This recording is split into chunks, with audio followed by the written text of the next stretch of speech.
You got good friends. You gotta trust them. There's no other way.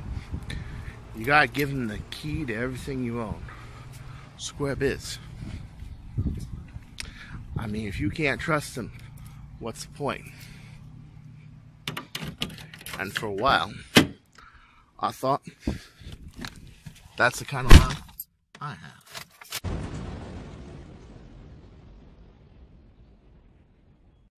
Ladies and gentlemen, Mr. Chris Cartea. Hello. Today's episode of Nerf News with Ellen Ranch calls for a special kind of introduction.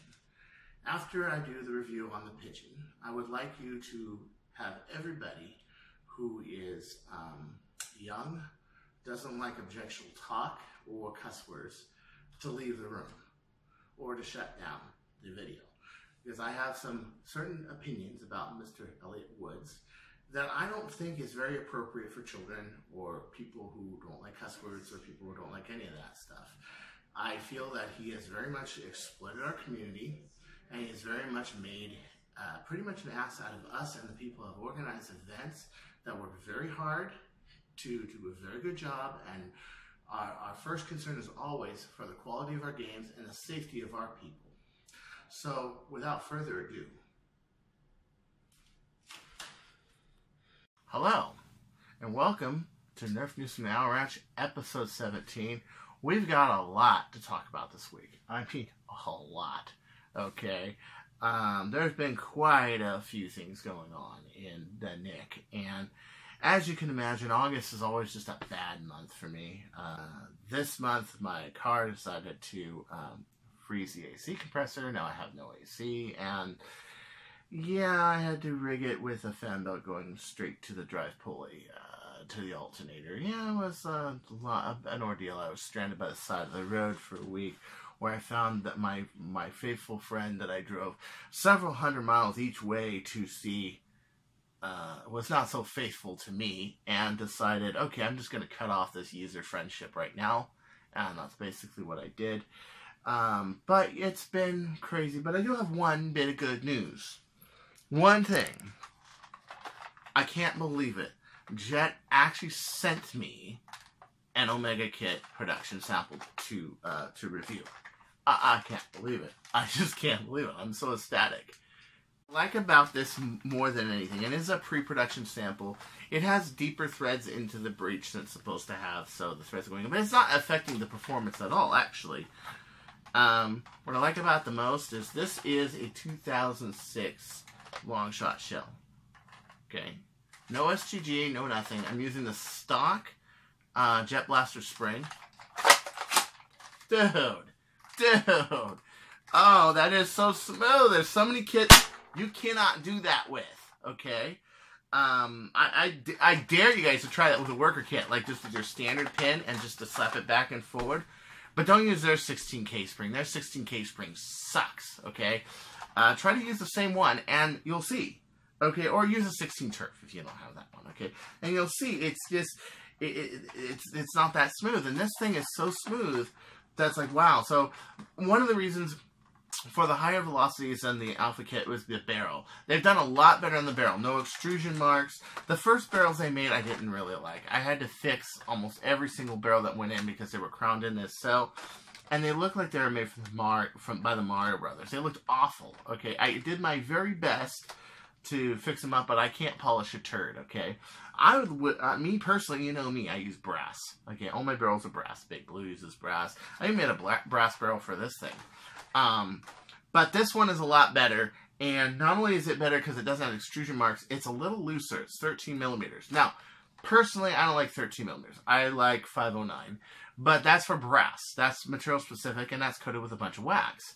So Singapore is a lot different, where you really do need a barrel with less resistance to it, or otherwise, you know, a lot of your blasters, the lower yields aren't going to work. But darts do behave a lot differently in Singapore. I do remember. But overall, for an overall product for overall consumers, this is probably a better choice. Something I would make, like up there, is a little bit more suited for somebody who is a sharpshooter, someone who uses smaller diameter darts.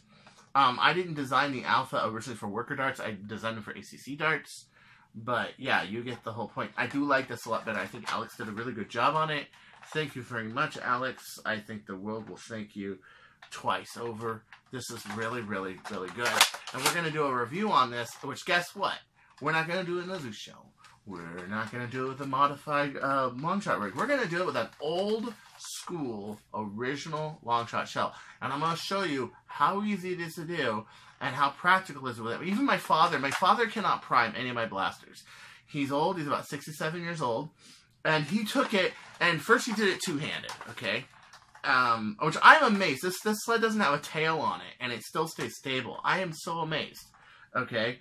But then he did it one-handed, boom, boom. And I'm like, wow, now you got a blaster that when your knees recover, you can actually play with. I told him that, actually.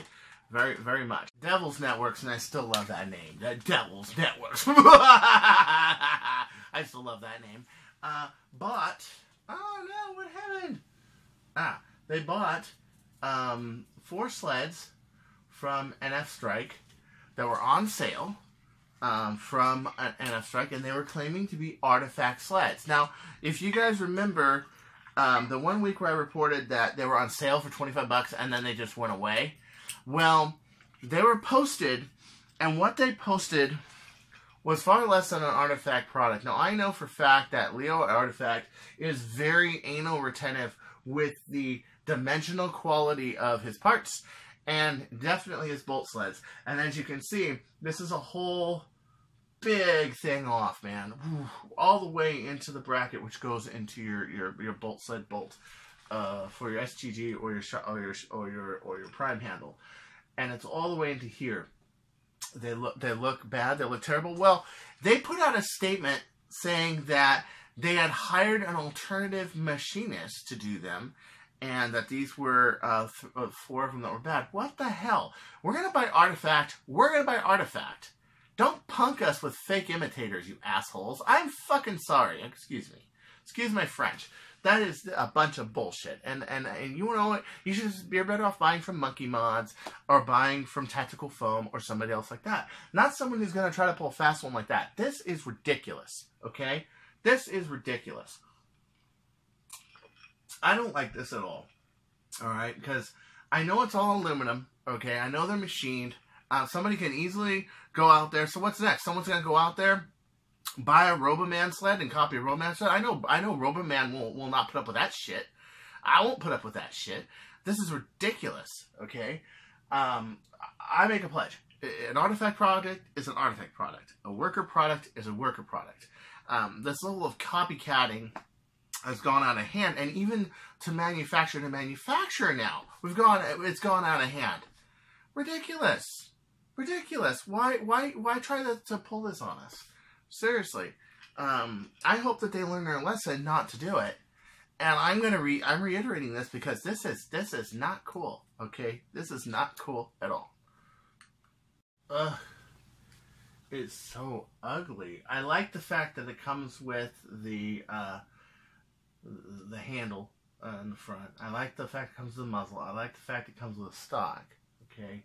But, oh, white camo. It just looks so ugly. You know, I saw a Fire Strike painted like this. It was ugly. It was really fugly. I like the fact they're keeping the strife around. Thank you, Hasbro, for keeping the strife around. Everybody likes the strife. You know, I don't even use mine. I have one that I don't use and one that's still in a box. But still, I really do appreciate it. Also, it's got the 10-round banana clip. That's cool. Okay, it's a little bit more of an assault model, but why did I have to make it this ugly white camo? And it's not white. It's almost like this white right here, this off-white. You see how this is white and this is like off-white? So it doesn't really look white. Now, if they wanted to make like a white-out strife, I wouldn't have a problem with that. That would be cool. Make a white-out strife. Go to war. But this ugly blue camo. So what are we supposed to do? Be hiding? We're supposed to be skydivers, and these are supposed to be hiding from the sky? Hey, if I skydive, they'll see the rest of me, but they won't see my Nerf Strife Blaster. Give me a break. You know what? Really? That's all I can say about this. Really? This is what you want the Archer to look like? When you look at it, it looks a little confusing. Is that a full-length mag, or is that a half-length mag? It's kind of hard to tell, ain't it? I would think it's a full-length, because this jet symbol is really small and everything. The grip is here. Yeah, I guess it would be about the size of the grip if it was a half length. But this looks like a Mason's original designs that he had, where he had the square design on top. That's nice, but it's too square. It's trying to be a little bit too caliburnish with this clear tube here. Yeah, it needs work. And I was honest with him. I said, thanks for the Omni kit, but your Archer blaster needs work. And yeah, it's nothing like I wanted to design. And it's okay. It's not my company. They can design what they want to design. I mean, but it's just, you know, what happened to that lean, mean proof of concept I showed them? That sold the Katana Mag, sold the Arch. I mean, this thing is like a Mauser. It's like a C96, you know, except it's a sharp fire, of course. But this was the concept: small, not bulky, not cumbersome. I agree with the pump handle being bigger. You need it for the contact. I agree with the serrated grooves. I agree with that too. And I like the fact that they came up with another way of doing a lockup, which was like this. Okay, that's cool. But you know, what is their obsession with full-length darts anyway? Some people really like full lengths. I'm one of those people who does not like full lengths. In most of my wars, I am not fighting with full lengths. Maybe some rifles, but they're obsolete. They're outdated for high-speed battle. It's like, give me a break, you know? I will say one thing I like about this, and possibly the only thing I like about this, other than the lockup, is it does look a little steampunkish, don't you think? Yeah, it does. I kind of like that. I think the spring clearance is too low. They're not using the same. They're not using anything of mine at all. So I will say this. One thing is they're not copying me at all. So just so you guys know, they're not copying me, period, now. Okay? They're using the catch mechanism from the CETA. They're using the grip from the CETA. I think that's cool. But, you know, yeah. You know. But I can't help you guys unless you offer me better terms. Sorry. Sorry. But let's just say that this could turn around. This is close, okay? I would do the barrel a little differently. They're, again, upset that there was a big push when I was designing the Archer to go full length. Production manager wanted to do full length. And I told them, no, it's a Stefan pistol. Well, we'd have to make a whole nother magazines for that. Well, we did. And, yeah, and for a longer barrel. And they're trying to go shorter barrel, and they're trying to go full length. And, of course, you know, because you got your pusher here, that means your dart is all the way in here. You guys, really, this thing is supposed to be a planker. This thing is supposed to hit, and where are the rear sights? No, are there no sights on here? Yeah. See, it's just, yeah. Sorry, I'm just being honest. I'm being honest, in my opinion, that this is not going to fly. And really go back to the fundamentals of what was originally designed for Archer would be better.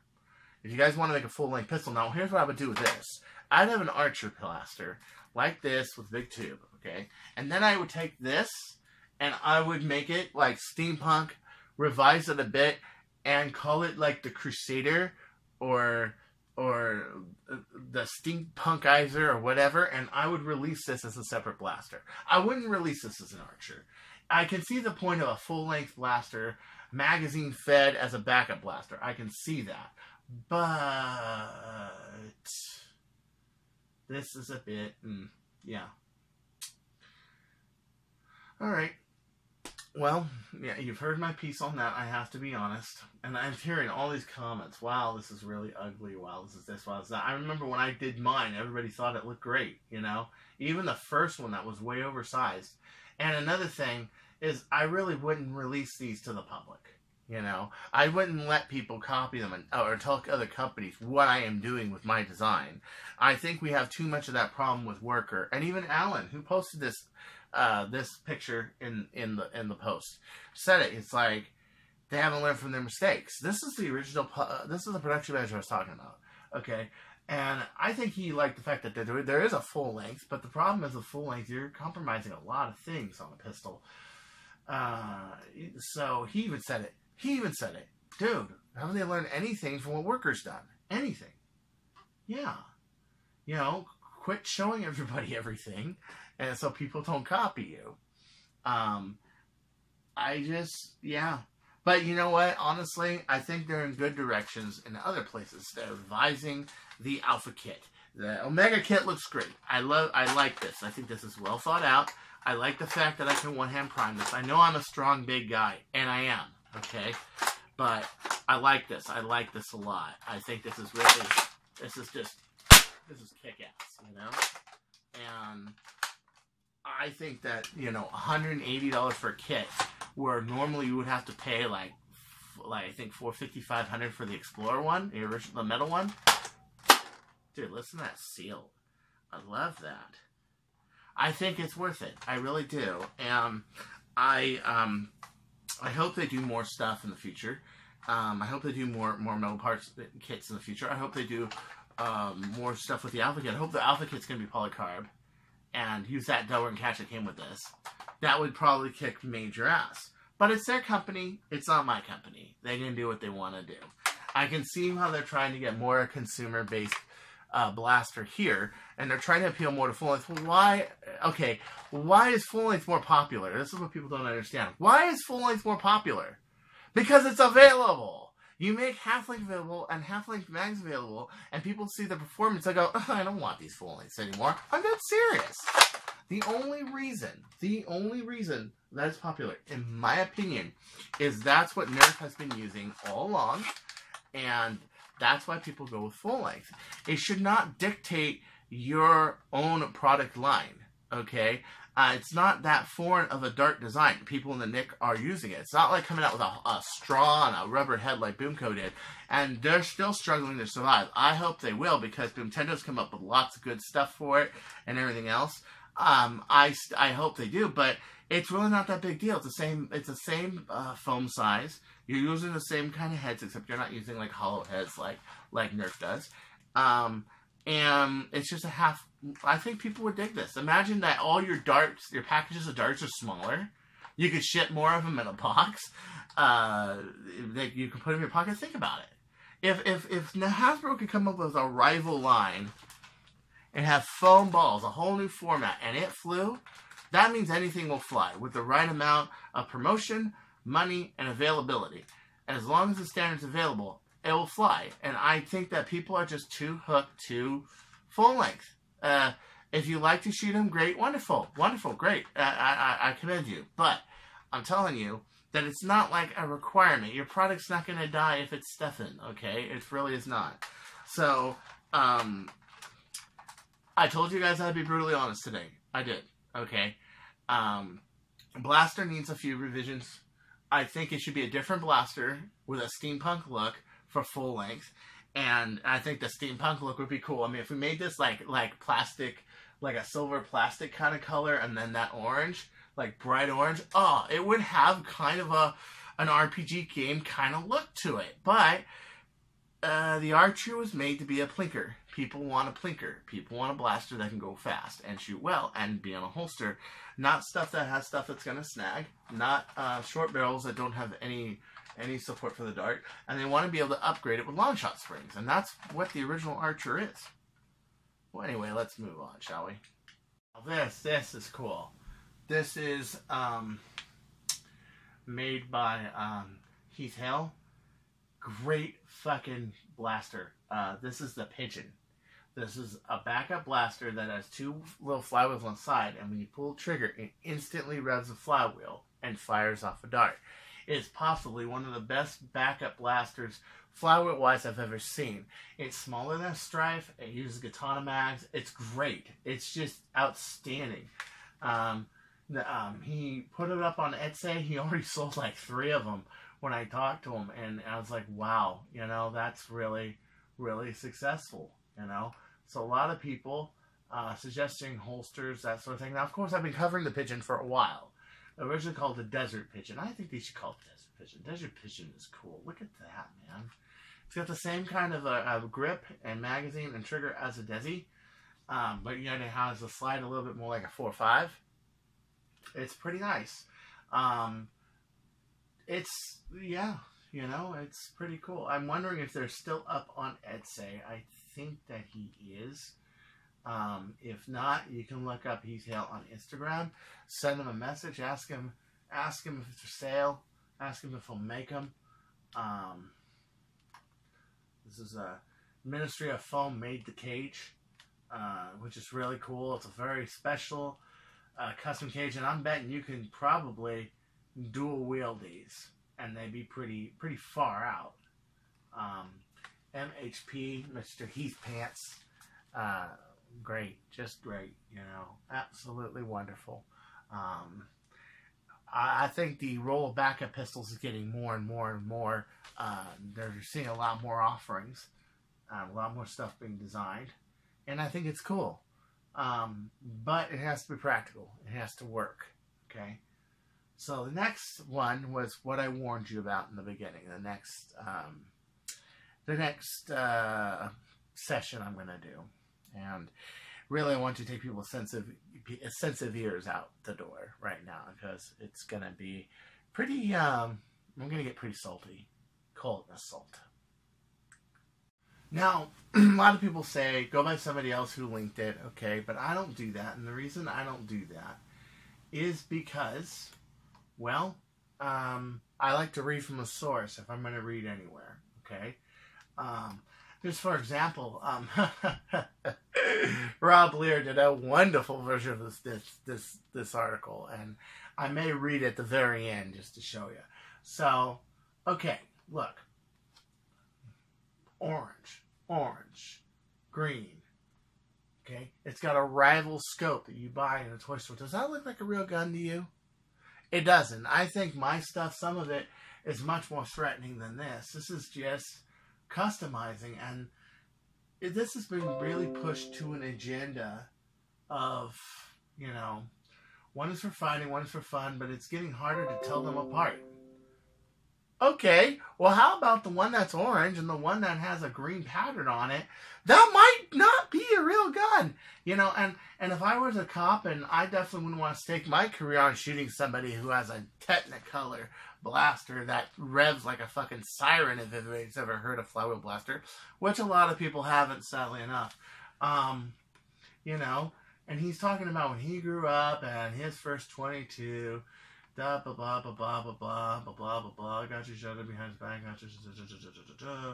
Jack's first blaster was a night finder. Pistol fire. You know what? You want to tell me a night finder looks real? Doesn't look real at all. Doesn't look real at all. But anyone with a remotely trained eye can see that Nerf's newer models are edging up closer to features of what are commonly known as assault weapons.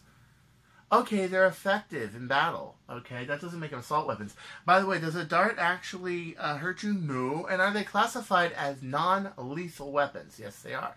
These are non-lethal projectiles we're firing. Oh, that looks like such an assault weapon. See this guy with the 3 turrets up there? That just, that's an assault weapon now. My whole point is this, is that what anybody wants to call looks like an assault weapon is a very relative term. And this guy has taken relativity way out and pushed the panic button. And there's a lot of just liberal fucking farts that read the New York Times, that write the New York Times, and they publish bullshit like this. Okay? This guy with the Mavericks, God, I tell you, if I were a cop and I had a Glock, bam, he'd be dead, right?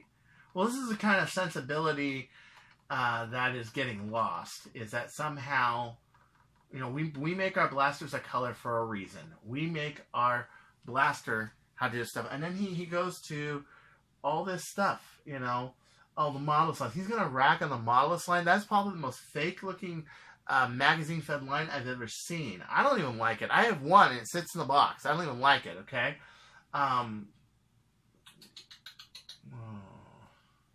This is just...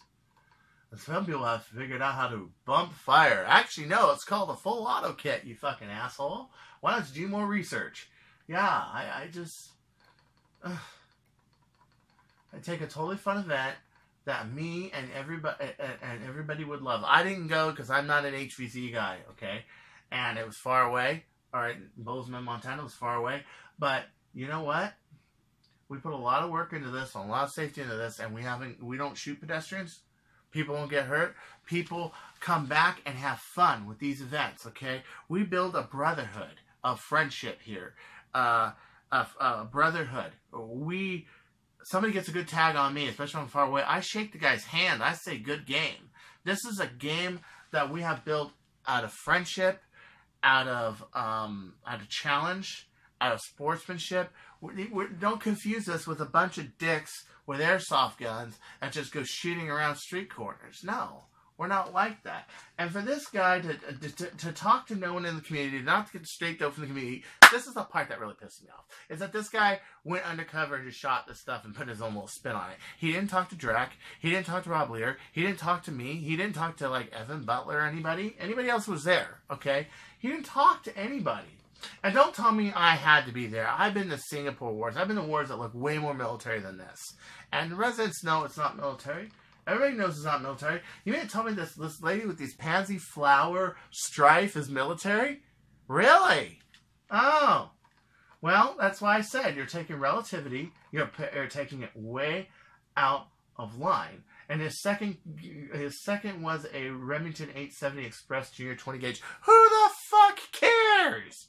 I don't care what kind of gun you fired, asshole. I don't care what you did. What I care about is you completely slanting this story for your little anti-gun interests to make things look like we're training to go and kill everybody and trying to scare a community to make a quick buck and to write an article. I hope that this is a big black mark on your resume, Elliot. I hope so, because quite frankly, it's under-researched, it's biased, it betrays something completely, totally different than what our industry and what our hobby is. And to take a cheap shot like this is just unfair. Okay, I read your article. It didn't make sense. You keep trying to jump back and forth between Nerf and this event and real shootings and stuff. You call things bump stocks, which are just full auto kits. Okay, these are just modifications that we do. Okay, with our engineering knowledge and our experience, this is a hobby. Okay, yeah. So it's not like we're robbing banks with this shit. Okay, it's not like we're doing any of this stuff. And you know, and it's like all this stuff. How he tries to make a parallel between everything. You know. He talks a lot about his life with guns, a lot about him teaching his son how to shoot. That's beautiful. Look at this pattern.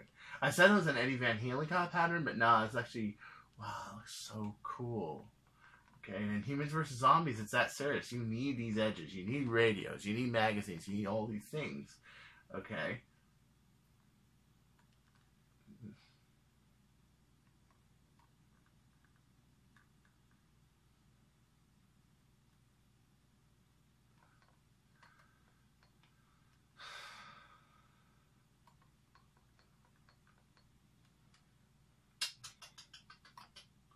Terrible. Terrible. To bring us into this, we're trying to demoralize our youth. As a matter of fact, when I bring youth into this community, first thing I teach them is don't be a dick, don't demoralize our sport, don't be a douche, don't make us a bad example, okay? And I don't think anybody in N-War was a bad example. These are all professional nerfers. These are all people like me who have our collections in play and have our mods in play. And Drac, who organized it, is an outstanding individual.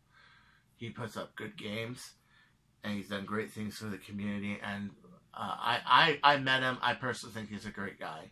So this is a real slap to the face of the community, and I really think that we shouldn't stand for this kind of intolerant bullshit where things are bad just because some reporter calls it bad. And just, yeah. You can see I'm pretty upset about this one. Be as little milsim as possible so you don't draw the attention. Now the attention is drawn. So Jim Tepper actually said it. And one of my friends, I played with him at Armageddon this last year, And he said that, and he's right. Maybe we are drawing a little bit more attention. This isn't like the bazooka ball blasters like this guy said in the article. This isn't like that at all. But I think no matter what blasters we used, it doesn't matter how. I mean, he even cited the Night Fighter in his article. It doesn't matter. Somebody out there is going to make a production out of this. Someone out there is going to take advantage of it and use their conflict of interest. Because this is what people do when they want to drive a point or agenda. Or especially when they got a nonprofit organization bringing in millions of dollars. Their interest is to make the most of an ass out of the opponent as possible. And sometimes people read, Rules for Radicals, and they take it too far. Saul Alinsky's book, and take it too far. This, to me, is a Saul Alinsky move right here. It has no logic, no basis, but there are lots of stupid people out there that will take it seriously because somebody from the New York Times wrote it. Ridiculous. Ridiculous. So until next time, this is Chris Cartea saying drink your bourbon and don't you go changing.